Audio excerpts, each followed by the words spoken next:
কৃষ্ণ কৃষ্ণ হরে হরে, হরে রাম রাম রাম হরে হরে। আজকের তৃতীয় সপ্তাহ। এই তৃতীয় সপ্তাহে জাগ্রত ছাত্র সমাজের গীতা শিক্ষা ক্লাসে সবাইকে রাধারমন নামন্ত মন্দিরের পক্ষ থেকে কৃষ্ণপ্রীতি শুভেচ্ছা ও ধন্যবাদ জ্ঞাপন করছি। তো আজকে আমাদের ক্লাস শুরুর পূর্বে আমরা মঙ্গলাচরণ করবো। রাধামত কীর্তন করা লাগে, কিন্তু সময় বেশি না। যারা আপনারা যে যে অবস্থাতে আছেন এই অবস্থাতে আপনারা আমার সাথে মঙ্গলাচরণ করবেন আনন্দিত অবস্থাতে। ওম অজ্ঞানতিমিরন্দেশ জ্ঞানাঞ্জন শলাকয়া চক্ষুরুন্মিলিतं येन তস্मै শ্রীগুরুবে নমঃ। নমো ওম বিষ্ণুপদায় কৃষ্ণপৃষ্ঠায় ভূতলে শ্রীমতে জয়পতাকা স্বামিনিতি নামিনে। নমো আচার্যপদায় নিতাই কৃপাপ্রদায়িনে গুরুকথা দামোদরায় নগরগ্রামকারিণে। নমো ওম বিষ্ণুপদায় কৃষ্ণপৃষ্ঠায় ভূতলে শ্রীমতে ভক্তিবেদান্ত স্বামিনিতি নামিনে। নমস্তে সরস্বতী দেবে গৌরবাণী প্রচারিণে নির্বিশেষ শূন্যবাদী পাশ্চাত্য দেশতারিণে। নমো মহাবদন্যায় কৃষ্ণ প্রেম প্রদায়তে কৃষ্ণায় কৃষ্ণ চৈতন্য নামনে গৌরকৃষ্ণে নমঃ। হে কৃষ্ণ করুণা সিন্ধু দীনবন্ধু জগৎপতে গোপেশ গোপিকা কান্ত রাধাকান্ত নমস্তুতে। তপ্ত কাঞ্চন গৌরাঙ্গী রাধে বৃন্দাবনেশ্বরী বৃষভানুসুতে দেবী প্রণমামি হরিপ্রিয়। লীলাচল নিবাসায় নিত্যায় পরমাত্মনে বলভদ্র সুভদ্রাবং জগন্নাথায় তে নমো নমঃ। বাঞ্ছাকল্পতরুভ্যশ্চ কৃপা সিন্ধুভ্যো এব চ পতিতানাং পাবনেভ্যো বৈষ্ণবেভ্যো নমো নমঃ। জয় শ্রীকৃষ্ণ চৈতন্য প্রভু নিত্যানন্দ শ্রী অদ্বৈত গদাধর শ্রীবাসাদি গৌর ভক্তবৃন্দ। হরে কৃষ্ণ কৃষ্ণ কৃষ্ণ হরে হরে, হরে রাম রাম রাম হরে হরে। নারায়ণং নমস্কৃত্যং নরং চৈব নরোত্তমং দেবীং সরস্বতী ব্যাসং ততো জয়মুদীরয়ে। নষ্টপ্রায়সু অভদ্রেষু নিত্যং ভগবত সেবয়া ভগবতেরুত্তম শ্লোকে ভক্তির্ভবতি নৈষ্ঠিকী। ওম নমো ভগবতে বাসুদেবায়। ওম নমো ভগবতে বাসুদেবায়। ওম নমো ভগবতে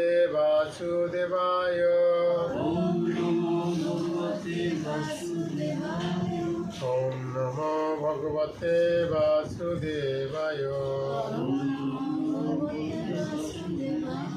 তমাদিদেবং করুণানিধানম তমালবর্ণং সুহিতাবতারম অপার সংসার সমুদ্র সেতু ভজামহে ভাগবত স্বরূপম। হরে কৃষ্ণ। ভক্তবৃন্দ, আপনাদের অসংখ্য ধন্যবাদ।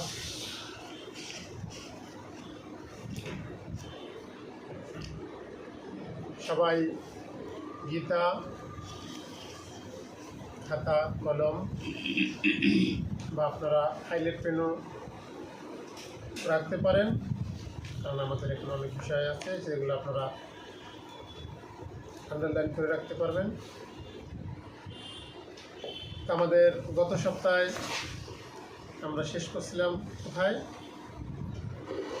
প্রথম অধ্যায়ের প্রথম শ্লোকের তাৎপর্যে গিয়ে আমরা গুরু পরম্পরাতে গিয়ে আমরা শেষ করছিলাম। গুরু পরম্পরা সম্পর্কে ব্যাখ্যা করার সময় আমাদের টাইম হয়ে গিয়েছিল, তাই আমরা ওখানে স্টপ করে দিয়েছিলাম। তো আজকে আমরা সেই গুরু পরম্পরা সম্পর্কে জানবো, যেহেতু এখানে বলা হয়েছে যে সৌভাগ্যবশত যদি কেউ গুরু পরম্পরা সূত্রে ভগবদ্গীতার মন গড়া ব্যাখ্যা ব্যতীত যথাযথ অর্থ উপলব্ধি করতে পারেন, তবে তিনি সমস্ত বৈদিক জ্ঞান এবং পৃথিবীর সব রকমের শাস্ত্র জ্ঞান আয়ত্ত করতে সক্ষম হন। অর্থাৎ এই আমাদের গুরু পরম্পরাটা হচ্ছে অত্যন্ত গুরুত্বপূর্ণ, কেননা এই শাস্ত্রের যে জ্ঞান বা কৃষ্ণতত্ত্ব বিজ্ঞান, এটা আমরা গুরু পরম্পরার মাধ্যমেই একমাত্র লাভ করতে পারি। এটা আমাদের বোধগম্য নয়। যদি গুরুদেব আমাদের প্রতি কৃপা পরবশ হয়ে তিনি আমাদেরকে জ্ঞান প্রদান করেন, তবে আমাদের মতন ব্যক্তিদের পক্ষে এই জ্ঞান লাভ করা সম্ভব। আজকে আমরা দেখবো এখানে যেখানে বলা হয়েছে গুরু পরম্পরার মাধ্যমে কিভাবে জ্ঞান আমরা লাভ করতে পারি। সৃষ্টির শুরুতে নজরটা লাগাই দিতে হবে। সৃষ্টির শুরুতে এই জ্ঞান ভগবান শ্রীকৃষ্ণ ব্রহ্মাকে দিয়েছিলেন। হ্যাঁ, দুটি পন্থার মাধ্যমে এই জ্ঞান লাভ করা যায়। দুটি পন্থা, শ্রুতি এবং স্মৃতি। জ্ঞান লাভ করার দুটি পন্থা, শ্রুতি আর স্মৃতি। শ্রুতি মানে শ্রবণ, আর স্মৃতি মানে আমরা যেটাকে সহজে বুঝতে পারি যে বই পুস্তক। স্মৃতি মানে যেটা রয়ে গেছে লিখিত। এই দুটি পন্থার মাধ্যমে এই জ্ঞান আমরা লাভ করতে পারি, শ্রুতি বা স্মৃতি। তো যদিও এখন আমরা স্মৃতি পন্থার মাধ্যমে আমরা জ্ঞান লাভ করার প্রচেষ্টা করছি, কিন্তু মূলত এই শ্রুতি পন্থা ছাড়া আমরা সেই জ্ঞান আমাদের হৃদয়ে ধারণ করতে পারি। তাই শ্রুতি পন্থাটা হচ্ছে কীরকম, যে ভগবান সর্বপ্রথম এই বৈদিক জ্ঞান ব্রহ্মার হৃদয়ে তিনি প্রকাশ করে দিয়েছেন। আর ব্রহ্মা তার প্রথম শিষ্য নারদ মুনিকে তিনি এই বৈদিক শাস্ত্রের এই বৈদিক দিব্য জ্ঞান তিনি প্রদান করেন। কিসের মাধ্যমে? শ্রুতি। ব্রহ্মা বলছেন আর নারদ মুনি শ্রবণ করছেন। এই শ্রবণের মাধ্যমেই তিনি এই বৈদিক শাস্ত্রের জ্ঞান, সমস্ত জ্ঞান তারা লাভ করছেন। কিন্তু আমরা যে জ্ঞানগুলোকে অধ্যয়ন করে বা শ্রবণ করে লাভ করতে পারি না, কিন্তু ব্রহ্মা তার শিষ্য নারদ মুনিকে দিয়েছেন। তাহলে এখানে আমরা বুঝতে পারি যে গুরু বা শিষ্যের তাদের সম্পর্কটা কীরকম ছিলেন, যে শিষ্য কতটা ঐকান্তিক ছিলেন আর গুরুদেব কতটা শিষ্যের প্রতি প্রীতি সম্পূর্ণ ছিলেন, সন্তুষ্ট ছিলেন। ব্রহ্মা তাকে সেই দিব্য জ্ঞান প্রদান করার জন্য তিনি উৎসুক ছিলেন, আর নারদ মুনি সে ভগবানের অহেতুকী জ্ঞান বা বিজ্ঞান তিনি লাভ করার জন্য তিনি অত্যন্ত উৎকণ্ঠ ছিলেন। তাই জন্য বলা হয় যে ভগবান শ্রীকৃষ্ণ ব্রহ্মাকে প্রথম এই ভাগবত জ্ঞান তিনি প্রদান করেন। কয়টা শ্লোকে? কয়টা? 4টা। তিনি 4টা শ্লোকে প্রদান করেন। ব্রহ্মা সে একই জ্ঞান তিনি নারদ মুনিকে প্রদান করেন 10টা শ্লোক। প্রথম শ্রীকৃষ্ণ ব্রহ্মাকে 4টা শ্লোকের মাধ্যমে জ্ঞান প্রদান করেন। ব্রহ্মা নারদ মুনিকে 10টা শ্লোকের মাধ্যমে জ্ঞান প্রদান করেন। নারদ মুনি সুখদেব গোস্বামীকে তিনি 100টি শ্লোকের মাধ্যমে এই জ্ঞান প্রদান করেন। আর সুখদেব গোস্বামী এই ভাগবতের 18,000 শ্লোকের মাধ্যমে সেটাকে তিনি ব্যাখ্যা করেছেন। আর ছিল প্রভুপাদ সে 18,000 শ্লোকগুলোকে আরও 18 কোটি ওয়ার্ডের মাধ্যমে তিনি আমাদের কাছে ব্যাখ্যা করেছেন। তো এইভাবে শ্রবণ পন্থা আমরা জ্ঞান লাভ করতে পারি। যেমন আমরা দেখি যে গুরু পরম্পরাটা এই জন্যই গুরুত্বপূর্ণ যে আমরা যদি কেউ গুরু পরম্পরার সাথে যুক্ত না থাকি তাহলে সেই জ্ঞান আমরা লাভ করতে পারবো না। কেননা যে গুরু পরম্পরার সাথে সম্পৃক্ত আমরা আমাদের আচার্যবর্গ যারা রয়েছেন, এই আচার্যবর্গ যেমন এখানে আপনারা দেখেন গীতাতে এই বাম পাশে 32 জন গুরু পরম্পরার কথা বলা হয়েছে। ভগবান শ্রীকৃষ্ণ, ব্রহ্মা, নারদ, ব্যাসদেব, মাধবাচার্য, পদ্মনাভ, নিহরি, মাধব, অক্ষব্য, জয়তীর্থ, জ্ঞানেন্দ্র, দয়ানিধি, বিদ্যানিধি, রাজেন্দ্র, জয়ধর্ম, পুরুষোত্তম, ব্রহ্মান্ডতীর্থ, ব্যাসতীর্থ, লক্ষ্মীপতি, মাধবেন্দ্রপুরী, ঈশ্বরপুরী, শ্রী নিত্যানন্দ প্রভু, শ্রী অদ্বৈত আচার্য প্রভু, শ্রী চৈতন্য মহাপ্রভু, শ্রী রূপ গোস্বামী, শ্রী স্বরূপ দামোদর, শ্রী সনাতন গোস্বামী, শ্রী রঘুনাথ দাস গোস্বামী, শ্রী জীব গোস্বামী, শ্রী কৃষ্ণদাস সুরাজ গোস্বামী, শ্রীল নরোত্তম দাস ঠাকুর, শ্রীল বিশ্বনাথ চক্রবর্তী ঠাকুর, শ্রী শ্রী বলদেব বিদ্যাভূষণ, শ্রী জগন্নাথ দাস বাবাজী মহারাজ, শ্রীল ভক্তিবিনোদ ঠাকুর, শ্রীল গৌরকৃষ্ণ দাস বাবাজী মহারাজ, শ্রীল ভক্তি সিদ্ধান্ত সরস্বতী ঠাকুর, শ্রীল প্রভুপাদ, শ্রীল অভয় চরণবিন্দু ভক্তি বেদান্ত স্বামী শ্রীল প্রভুপাদ। গুরু পরম্পরা মানে হচ্ছে ভগবান যে শিক্ষাটা দিয়েছেন ব্রহ্মাকে, ব্রহ্মা অ্যাজ ইট ইজ শিক্ষাটি তিনি নারদ মুনিকে দিয়েছেন। নারদ মুনি অ্যাজ ইট ইজ শিক্ষা এইভাবে কাকে দিয়েছেন? ব্যাসদেবকে। এরকমভাবে আমরা দেখি যে ভগবানের সেই সঠিক শিক্ষা আমাদের এখানে ছিল প্রভুপাদ পর্যন্ত দেওয়া আছে। তাহলে আমরা বুঝতে পারি যে ভগবানের সেই আদর্শ বা সেই শিক্ষা যদি সঠিকভাবে ছিল প্রভুপাদ পর্যন্ত না আসতো তাহলে প্রভুপাদের পক্ষে কখনোই সারা পৃথিবীতে এই কৃষ্ণ ভাবনা প্রচার করে সমস্ত ভক্তবৃন্দকে এরকমভাবে ভক্তি জীবনের মাধ্যমে ভগবানের সাথে সম্পৃক্ত করা সহজ হতো না।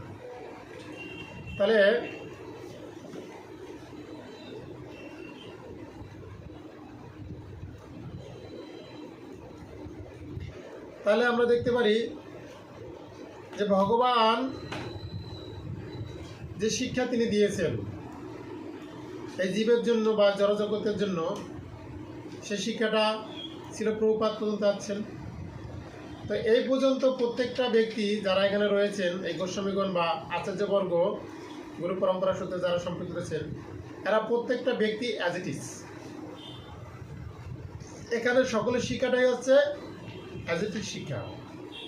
তাহলে আমরা দেখি এবার যে প্রভুপাদ আমরা কি করে এই অ্যাজ ইট ইজ শিক্ষাটা লাভ করতে পারি। তাহলে প্রভুপাদ তিনি এই অ্যাজ ইট ইজ শিক্ষা কাদেরকে দিয়েছেন? না, তার যত শিষ্যবর্গ রয়েছে, বোঝা গেছে, তাদের সমস্ত শিষ্যদেরকে তিনি আবার সেই শিক্ষা দিয়েছেন। অর্থাৎ আমাদের গুরুবর্গ, যেমন প্রভুপাদের অনেক শিষ্য রয়েছেন, শ্রী শ্রী মজ্জাপাতাকা স্বামী মহারাজ, ভক্তিসারী স্বামী মহারাজ, শোভক স্বামী মহারাজ, লোকনাথ স্বামী মহারাজ, কমল কৃষ্ণ গোস্বামী মহারাজ, বিভিন্ন শিষ্য রয়েছেন যারা এখন বর্তমানে সারা পৃথিবী ধরে তারা এই কৃষ্ণ ভাবনা প্রচার করে প্রভুপাদের সেই কৃষ্ণ ভাবনা আন্দোলনে তারা সহায়তা করছেন। অর্থাৎ প্রভুপাদের পূর্ণাঙ্গ কৃপাটা তাদের মাধ্যমে বিতরণ হচ্ছে। তো আমরা তাদেরকে গুরুরূপে বরণ করে বা গ্রহণ করে আমরা সেই কৃষ্ণের দেওয়া শিক্ষা অ্যাজ ইট ইজভাবে লাভ করতে পারি। সেই জন্য বলা হয়েছে গুরু পরম্পরা ব্যতীত কখনো আমরা এই বৈদিক জ্ঞান বা বৈদিক শাস্ত্র জ্ঞান, পারমার্থিক জ্ঞান আমরা কখনোই লাভ করতে পারি না, বা পারমার্থিক বিজ্ঞান কখনোই আমরা উপলব্ধি করতে পারি না। সেই জন্য বলছে এখানে এই কথাটা এই জন্য খুব গুরুত্ব দিয়ে বলা হয়েছে, সৌভাগ্যবশত যদি কেউ, অর্থাৎ সাধারণ কোনো ব্যক্তি গুরু পরম্পরার সাথে যুক্ত হবে না। আমরা তথাকথিত যারা বিশেষ এই জনজাগতিক গুরুদেবের কাছ থেকে দীক্ষা নিয়েছি, তাদের কোনো পরম্পরা নেই। আর পরম্পরা থাকলেও সেটা কি হয়েছে, ছিন্ন হয়েছে। হ্যাঁ, এই জন্য কৃষ্ণ বলেছেন কি, এবং পরম্পরা প্রাপ্তি এবং রাজস্বয় বিধু সকালে নেহ মমতা যোগ নষ্ট করন্তম। অর্থাৎ এই পরম্পরা পূর্বে ছিল, কিন্তু একসময় পরম্পরাটা ছিন্ন হয়েছে, সেজন্য সেই যোগ নষ্ট প্রায় হয়েছে। ছিন্ন মানে বলছে এই গুরু পরম্পরার সিস্টেমটা সেরকম যে আমাদের আচার্যবর্গ বা গুরুবর্গরা যারা এই কৃষ্ণের যে আদর্শ বা শিক্ষা তারা লাভ করেছেন, বা তাদের গুরুদেব যে শিক্ষা তিনি দিয়েছেন, যদি কেউ এই শিক্ষার অপব্যবহার করে বা এই শিক্ষা লঙ্ঘন করে, অর্থাৎ শাস্ত্রের নির্দেশিত পন্থা যদি তারা ভঙ্গ করে, তবে শাস্ত্রে কি বলা হয়েছে, গুরু কৃষ্ণের রূপ হয় শাস্ত্রের এই প্রমাণে, গুরুরূপে কৃষ্ণ কৃপা করেন ভক্তগণে। গুরু হচ্ছে কৃষ্ণের একটা রূপ। তাহলে আমরা দেখতে পাই যে কৃষ্ণের কার্যকলাপটা কীরকম, তাহলে গুরুদেবের কার্যকলাপটা কীরকম হতে হবে। আবার সদ্গুরু যোগ্যতা হচ্ছে কি, যিনি পরম্পরা দ্বারা থাকবেন, কৃষ্ণ তত্ত্ববেত্তা হবে। অবশ্যই তাকে কৃষ্ণকে জানতে হবে। তাহলে যদি কেউ কৃষ্ণর আইন পালন না করে, তাহলে তিনি কৃষ্ণকে জানবেন কি করে? যথার্থ পন্থা তাকে উপনীত হতে হবে। তাই জন্য বলছে, কিবা বিপ্র কিবা নাসি শূদ্র কেন নয়, যেইজন কৃষ্ণ তত্ত্ববেত্তা সেই গুরু হয়, অন্য কেউ গুরু হওয়ার যোগ্য নয়। হ্যাঁ, এই জন্য আমাদের বলছে এই গুরুদেব যদি শাস্ত্রের নিয়ম উল্লঙ্ঘন করে, বলছে তিনি তৎক্ষণাৎ সেই গুরুর ভূমিকা থেকে বিচ্যুত হন, তাকে আর গুরু বলে গ্রহণ করা চলে না। তাই জন্য বলছে যারা অ্যাজ ইট ইজ, তাদের পূর্ববর্তী যেই আচার্যবর্গ বা গুরুবর্গের যে নির্দেশ, যে গুরুদেব এটা যথার্থভাবে পালন করেন এবং তার শিষ্যকে প্রদান করেন, তিনি হচ্ছেন সদ্গুরু বা যথাযোগ্য গুরু। তাই জন্য বলছে আমাদের অ্যাকচুয়ালি আমাদের সমাজে ওই গুরুদেব খুবই কম, অভাব। কারণ আমরাও যারা শিষ্যরা আছি সবাই সুবিধাবাদী। কোন গুরুদেবটা আমার মনোভাব বুঝে একটু বলবে, না ঠিক আছে তোমার যা ভালো লাগে তুমি তাই, বাকিটা না বললাম, এরকম। তা আমরা যেরকম খুঁজি আমাদের কপালে বড় এরকমই জুটে। কিন্তু বলছে গুরুদেবের যেমন যোগ্যতা বিচার রয়েছে, শাস্ত্রে বর্ণনা করছেন, শিষ্যরাও যোগ্যতা রয়েছে। শিষ্যেরও যোগ্যতা আছেন, কারণ আমি যেরকম শিষ্য হব আমার কপালে ওরকম একজন গুরুদেবী আবার জুটবে, যতটুক ততটুক। তো এই জন্য বলছে আমরা যদি ফুলফিল একজন শিষ্য যোগ্যতা অর্জন করতে পারি, তাহলে আমাদেরকে গুরু খুঁজতে হবে না।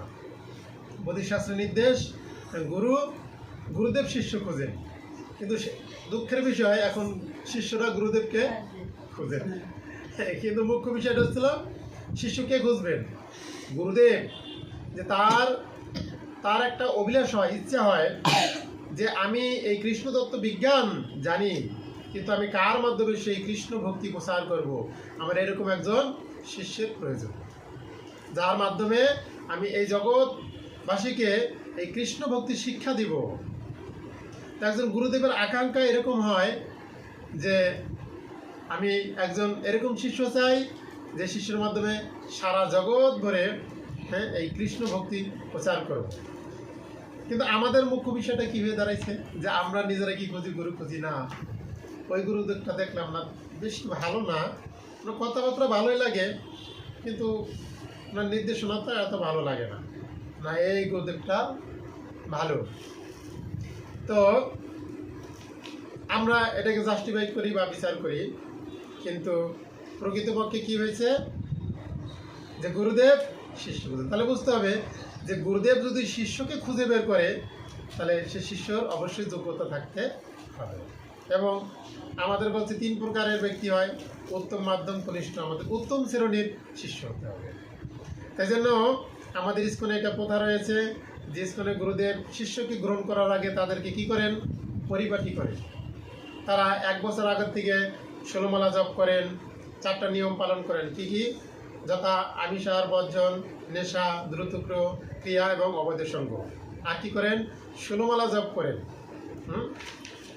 একাদশী ব্রত পালন করেন, কৃষ্ণ প্রসাদ গ্রহণ করেন। এরকমভাবে 1 থেকে 2 বছর এই সমস্ত নিয়মকানুনগুলো যথাযথ পালন করেন। কিভাবে না, তার আবার আরেকজন জ্যেষ্ঠ শিষ্য মানে গুরুদেবের যেই শিষ্যরা রয়েছেন, তো ওই শিষ্যদের তত্ত্বাবধানে, অর্থাৎ এই গুরুদেব ওই শিষ্যকে প্রেরণ করেন যে তুমি এর তত্ত্বাবধান করো, এই সব কিছু ঠিকঠাকভাবে করছে কিনা। এর মাধ্যমে আমি কৃষ্ণ ভক্তি প্রচার করবো সারা বিশ্বে, মহাপ্রভুর ইচ্ছাকে আমি প্রতিষ্ঠিত করব, তাহলে তিনি সব কিছু ঠিকঠাকভাবে করছে কিনা। যখন ওই গুরুদেবের এই শিষ্য তিনি খোঁজখবর নিচ্ছেন না, এ সব কিছুই 1-2 বছর ধরে ঠিকঠাকভাবে পালন করছে, তখন গুরুদেব সম্মত হয় না ইনি হচ্ছেন আমার একজন পারফেক্ট শিষ্য। এর মাধ্যমে একে যদি আমি এর হৃদয়ে যদি আমি কৃষ্ণ ভক্তি প্রেরণ করি, তাহলে সেই কৃষ্ণ ভক্তিটা তিনি সারা জগৎ ভরে বিতরণ করতে পারবেন। তো এইভাবে আমরা পরম সৌভাগ্যের ফলে একজন সদ্গুরুদেবকে লাভ করতে পারি। আর সেটা আমাদের এরকম দেখে দেখে নয়, গুরুদেবের যোগ্যতা বিচার করতে হবে, কিন্তু এরকম না। গুরুদেবের যোগ্যতা বিচার আমরা কিভাবে করব না, যে গুরুদেবের কাছে আমরা দীক্ষা গ্রহণ করব, আমাকে দেখতে হবে তিনি কি 4টা নিয়ম পালন করে কিনা, তারপর শাস্ত্র যেইভাবে অনুমোদন করা হয়েছে সেই ধারাবাহিকতা তিনি আছেন কিনা, এইভাবে আমরা তাকে নির্দেশনা করে বা দেখে আমরা গ্রহণ করতে পারবো। আর এরকম গ্রহণ করা, এই গুরুদেব সম্পর্কে জানা বা গুরুদেবকে এরকম ট্রাই করে আমরা যে গ্রহণ করব, সেই জন্য আমার এই বৈদিক শাস্ত্র জ্ঞান থাকতে হবে। তাই জন্য আমি যদি ভালো শিষ্য না হই বা আমি যদি নির্দিষ্টভাবে সমস্ত কিছু পালন না করি, তাহলে আমার ভিতরে সেই বুদ্ধি বা সেই ক্ষমতা আমার থাকবে। এই জন্য বলছি, এইভাবে সৌভাগ্যবশত যদি, অর্থাৎ যারা এইগুলোকে বুঝতে পারে, এর ভিতরে যিনি সৌভাগ্যবান তিনি, সৌভাগ্যবশত যদি কেউ গুরু পরম্পরার সূত্রে, অর্থাৎ এই গুরুদেবের সাথে যখন যুক্ত হয়, তখন বলছে যে যখন যুক্ত হয় গুরুদেব তাকে গ্রহণ করে এবং গুরুদেব তাকে কি করেন? দীক্ষা প্রদান করেন। দীক্ষা মানে দীক্ষাকালে গুরুদেব তাকে দিব্য জ্ঞান প্রদান করেন। সে দিব্য জ্ঞানটা কি? এই ভগবত তত্ত্ববিজ্ঞান, যে জ্ঞানের মাধ্যমে এই জগতের নয়, পরমাত্মিক জগতের সমস্ত শিক্ষা তিনি লাভ করতে পারেন। তো এই হচ্ছে বিষয় যে গুরুদেবের কাছে দীক্ষার মাধ্যমে আমরা শুধু দীক্ষাই না, মন্ত্র লাভ করি না, অ্যাকচুয়ালি আমরা সেখান থেকে দিব্য জ্ঞান লাভ করি। গুরুদেব তখন দীক্ষাকালে শিষ্য করে আত্মসমর্পণ, সেই কালে গুরু তারে কৃষ্ণ তারে করে আত্মসমর্পণ। অর্থাৎ যখনই শিষ্য গুরুদেবের কাছে আত্মসমর্পণ করে আর কৃষ্ণ তার সমস্ত দায়িত্ব গ্রহণ করে, আর যখন কৃষ্ণ তার দায়িত্ব গ্রহণ করে, তো গুরুদেব হচ্ছে কৃষ্ণের প্রতিনিধি, তখন এই গুরুদেব তার হৃদয়ের সমস্ত বৈদিক শাস্ত্রের জ্ঞান বা শিক্ষা উন্মোচন করে দেয়, অর্থাৎ তিনি প্রদান করেন। আর সেই জ্ঞান বা সেই ভক্তির ফলে তিনি সারা জগৎ ভরে এই কৃষ্ণ ভবনামা প্রচার করতে পারেন। তিনি নিজে ভগবান এবং গুরুদেবের সেবা করতে পারেন।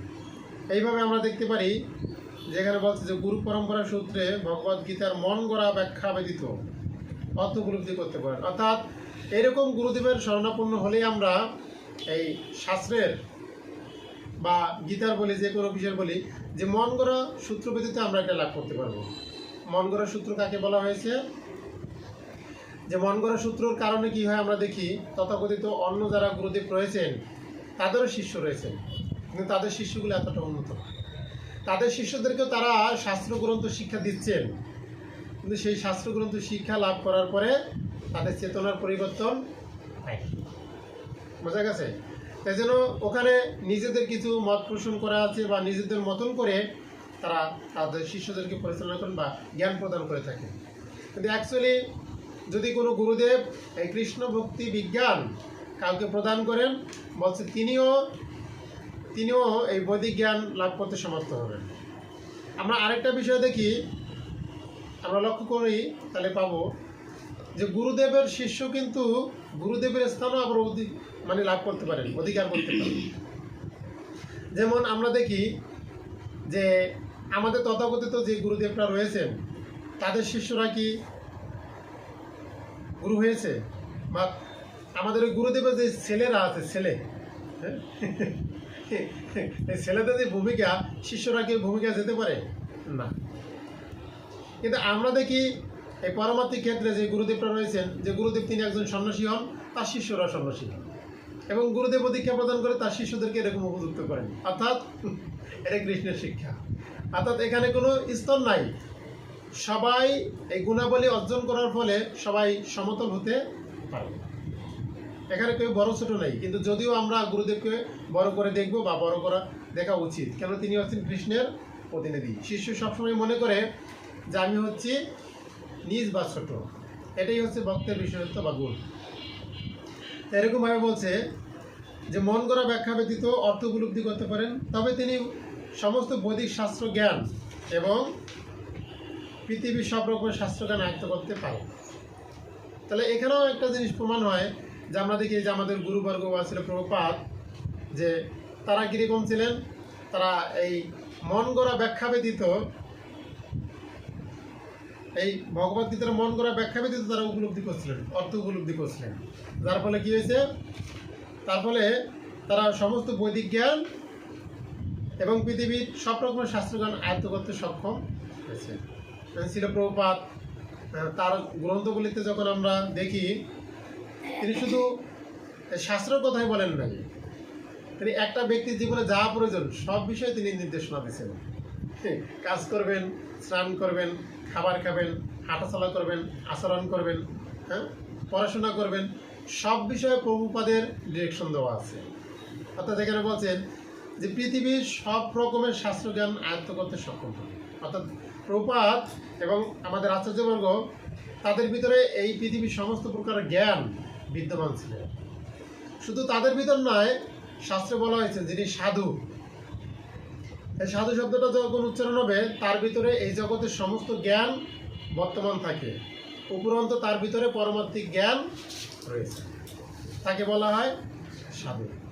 তো এইভাবে আমরা দেখতে পাই যে ভগবদ্গীতা পড়ার সময় আমরা দেখি অন্য সমস্ত শাস্ত্রে যা কিছু আছে তার সবই ভগবদ্গীতাতে আছে।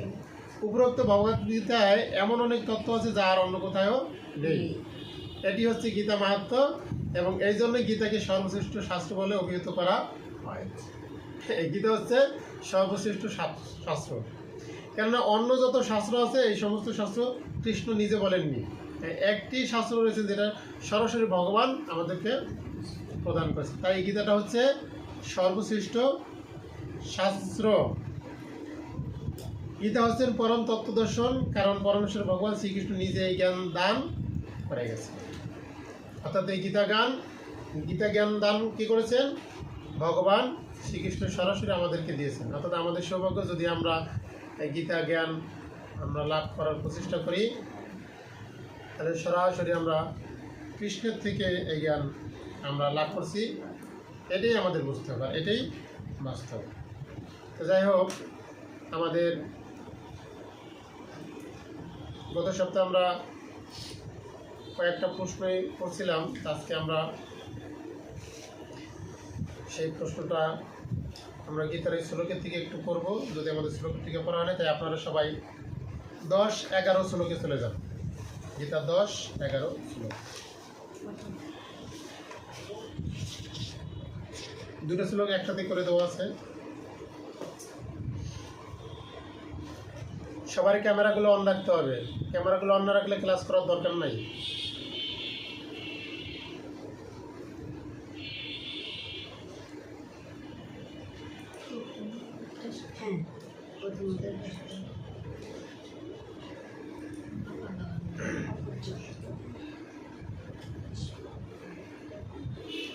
দয়া করে যারা আছেন সকলের ক্যামেরাগুলো অন করতে হবে। ক্যামেরা